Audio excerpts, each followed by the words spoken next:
cacher, pour savoir ce qu'on doit cacher.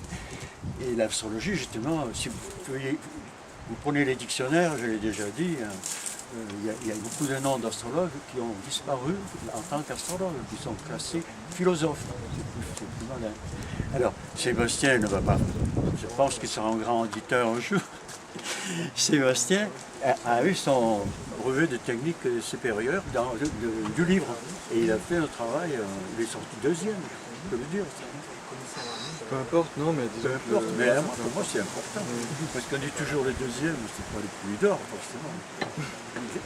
Oui, mais quels sont tes projets, je veux dire, maintenant que tu as ce diplôme, est-ce que tu penses... Oui, continuer dans l'édition, essayer de publier des choses qui sortent un petit peu de l'ordinaire, des Voilà. choses dont on n'entend pas parler partout, des choses dont on a déjà entendu parler, mais il manque encore un angle. Et dont l'astrologie conventionnelle. Par exemple, ouais.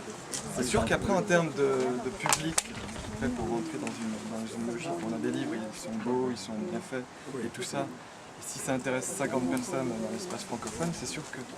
Mais non, il y a justement une approche, ça j'en suis vraiment assez convaincu.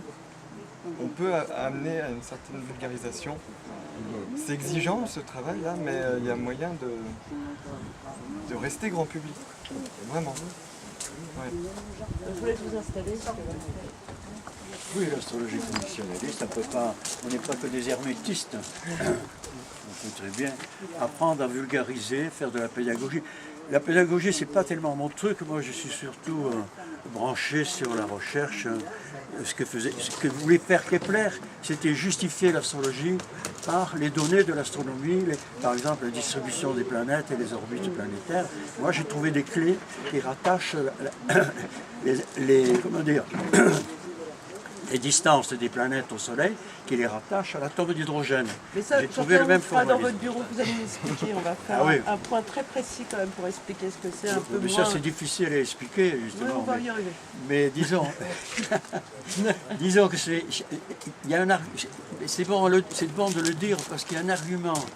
Il y a un argument anti-astrologique très fort qui dit l'astrologie n'avance pas, est toujours branchée sur le passé, et elle ne connaît rien des sciences actuelles. C'est faux.